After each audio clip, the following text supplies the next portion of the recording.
Good evening and thank you for joining us for KREM 2 News at 10 tonight. I'm Mark Hanrahan. We start with some breaking news from the Supreme Court. Tonight in a 5-4 vote, the High Court denied a request to stop Texas's 6-week abortion ban. The court's move means the law, which is one of the strictest in the nation, will remain in place. It bans abortions after 6 weeks before most women even know they're pregnant. The law also allows private citizens to bring civil suits against anyone who assists a pregnant person seeking an abortion after 6 weeks. The law, signed by Texas Governor Greg Abbott, does not include exceptions for rape or incest. Instead, only allows the procedure if there are, quote, medical emergencies.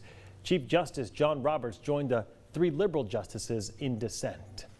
A Spokane man accused of assaulting a 19-month-old girl is now charged with second-degree murder. Mickey Brown Jr. was previously charged with first-degree assault after that child suffered deadly injuries. KREM 2's Morgan Trow has been following this case from the very beginning. She is live in the newsroom tonight with more details on today's hearing. Morgan? Mark, Azalea Rain Red Horse Jones died after suffering traumatic head injuries. In these new court documents released today, we found out this wasn't the first time the toddler suffered injuries that required medical help while in suspect Mickey Brown's care.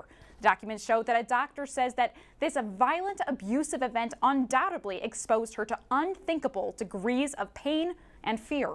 I want to warn the viewers, the details in this story may be hard for some to hear.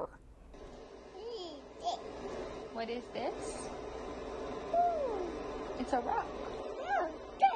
Azalea was just 19 months old when her life was tragically cut short. Her mother's boyfriend, Mickey Brown Jr., was watching her when he says she had a seizure. Then he said he dropped her, and then he said a dog knocked her down. But today, the court documents say his story or stories don't line up with the severity of the girl's injuries. The doctors also added that there was no way Azalea could have caused these injuries herself. The family was not able to talk today, but I've been speaking with them for the past 3 weeks. This is what Azalea's grandmother said following her death. Some minutes I'm okay, some minutes I'm not. I'm just taking it, not even minute by minute, I think more second by second. She touched a lot of lives, a lot of lives. Anybody who knew her, didn't know her, knew Chloe, didn't know Chloe, knew our family. Brown was initially charged with first-degree assault of a child, but that was while Azalea was still in the hospital. You were here on a warrant charging you with second-degree murder. Probable cause has already been found for that offense. In court today, his charges were upgraded to second-degree murder. Brown's sister also appeared in the court documents. She told detectives she saw Azalea earlier that day, noting that the toddler had no injuries and seemed completely fine.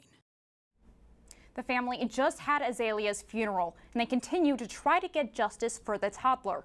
Brown is being held at the Spokane County Jail with bail set at more than $1 million. In the newsroom tonight, Morgan Trow, KREM 2 News. Morgan, thank you very much. Meantime, the suspect accused of shooting and killing a local track star outside a downtown Spokane bar back in July also had his charges upgraded today. Michael Lee was arrested for the death of 22-year-old Jacoby Ford, a former Shadle Park High School athlete. Lee is now charged with premeditated first-degree murder. He was originally arrested for second-degree murder. According to court documents, Ford was dating a woman that Lee had a child with, and before the deadly shooting, Ford told police Lee sent him a Facebook message where he threatened to shoot and kill him. Ford's mother provided investigators additional Facebook messages between her son and Lee with more threats about killing her son. She was in court this afternoon for Lee's hearing, and she told KREM 2 News that she was aware of Lee's ongoing threats against her son, which is why she is glad to see Lee's charges upgraded to first-degree murder. It's been months that he's been talking about this, so it's only right that they do get upgraded. It's just bittersweet because, my son's gone. But we have a lot of support and everybody will be here for everything, not that that's going to bring him back, but just so everybody knows how loved he was. Family and friends of Ford filled the courtroom for Lee's court appearance this afternoon. The judge set his bond at $1 million. Meantime, the man accused of shooting his wife and her daughter in Airway Heights in July now facing more charges. Zion Carter was first charged with 2 counts of attempted murder. Earlier this week, charges of first-degree robbery, unlawful possession of a firearm, and interfering with reporting of domestic violence were also filed against him. His wife said he accused her of being out to get him during an argument. Newly filed court documents show that he told her he was going to get some rest and instead came back into her room with a gun and shot her. His wife's 11-year-old daughter said after he shot her, she played dead, hoping he wouldn't shoot her again. She then ran to neighboring houses trying to get help, and she told police she tried to hold her blood in so he couldn't track her down. Carter told police he eventually turned himself in because he heard his wife was going to be paralyzed. He's expected to make his next court appearance on September 8th. A multi-state investigation sparking tonight's CBS 48-hour special into Lori Vallow Daybell, who's accused of killing her 2 children and conspiring to kill her husband. Our sister station in Phoenix looked at emails that showed people had early suspicions of Lori and her brother. Erica Stapleton shares the details. Lost her mind. I don't know how else to say it. In January 2019, Charles Vallow told Gilbert police his then-wife Lori's doomsday religious beliefs were darkening. She said, "You're not Charles. I don't know who you are, what you did with Charles, but I can murder you now with my powers." And that he and their kids, Tylee and JJ, could be in danger. I don't know what she's going to do with them. I don't know if she's going to flee with them. She's going to hurt them. Now emails show that Charles shared these concerns with JJ's school leaders in Gilbert too, noting he had to file an order of protection against his wife. At that point, in February 2019, the school told police they filed a report with Child Services to, quote, ensure we were doing our due diligence in protecting JJ. Later emails from the FBI say DCS had an open case with the family. DCS refused to answer the I-Team's questions about their involvement. 911, where is your emergency? Less than 6 months later, in July, Lori's brother, Alex Cox, shot and killed Charles, according to Chandler police. Is he hurt or is he alive? Yeah, there's blood. He's not moving. The emails now reveal that before his death, Charles reportedly told another relative that, quote, I think her and Alex are going to kill me, and that after his death, multiple tipsters told the FBI that Lori and Alex were responsible for killing Charles. Charles's sister, who is JJ's biological grandmother, shared her suspicions about Lori with police in the weeks following Charles's death, saying she was worried JJ wasn't safe with her. She shared messages from Lori in August 2019, telling her JJ couldn't stay with them and that she was moving the kids to Hawaii. But that was a lie.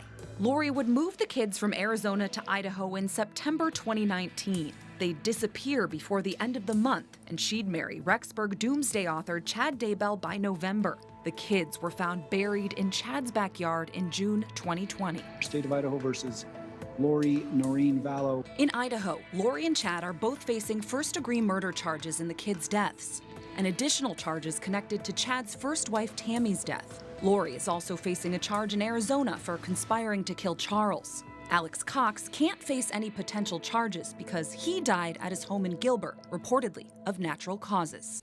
That was Erica Stapleton reporting. Chad's trial is scheduled for later this year, while Lori is under a mental health evaluation. Well, some intense images coming from New York tonight as Ida travels north now. This is video from Queens, New York, where officials are urging people to stay inside as heavy rain from Ida has caused intense flooding. The National Weather Service issued an emergency flash flood emergency tonight, and the MTA is asking New Yorkers to avoid traveling. The flash flood will be in effect until 2 p.m. tomorrow. In addition to the harsh flooding in New York today, Ida caused a tornado in Maryland and ripped roofs off of home in Annapolis. Ida also brought harsh rainfall and mudslides to Virginia, and more than 20 homes were knocked off their foundation. The storm's winds were so powerful they pushed the water inland and even temporarily reversed the flow of the Mississippi River in a small area. My goodness. All right. The weather here, obviously much calmer than in the Northeast tonight. A little bit cooler as well. We also, first day of September means first day of meteorological fall. Let's get straight to meteorologist Michelle Boss in the Outdoor Weather Center. And Michelle, tough to complain about our weather when you consider what's going on in other parts of the country. Yeah, but we certainly felt those fall-like temperatures this morning. Kind of a quick recap of the low temperatures early this morning. Spokane and Coeur d'Alene managed to stay in the lower 40s, but had some chilly temperatures elsewhere. Deer Park just barely above freezing. Pullman was in the upper 30s. Sandpoint also also in the upper 30s. And tonight, temperatures are pretty similar to where we were this time last night. So we are going to be dealing with kind of a cool start for a lot of folks tomorrow, especially the kids maybe heading out for their first day of school. Currently sitting at 59 in Spokane, but it's already dropped into the upper 40s in Sandpoint. Currently 50 in Deer Park. Similar conditions this time yesterday in Moses Lake, right around 60 degrees. They were in the mid 40s early this morning. 61 degrees in Lewiston and 55 in Pullman. We do still have a frost advisory for parts of the inland northwest. Spokane and Coeur d'Alene not in it tonight and tomorrow morning, but areas north and northeast of Spokane and also down towards the Idaho Palouse could still see some frosty temperatures tomorrow morning. Otherwise, we have clear skies, light winds. Summertime temperatures are coming back in time for the holiday weekend. 75 tomorrow, 79 Friday, and back into the 80s on Sunday. All right, Michelle, thank you very much. Coming up tonight, WSU head football coach Nick Rolovich again making headlines. This time it has nothing to do with his vaccine plans. Instead, a former player is suing him and the university. We'll tell you why coming up next in sports. And later, Washington State has wasted a large amount of COVID-19 vaccines. We'll tell you how many coming up next.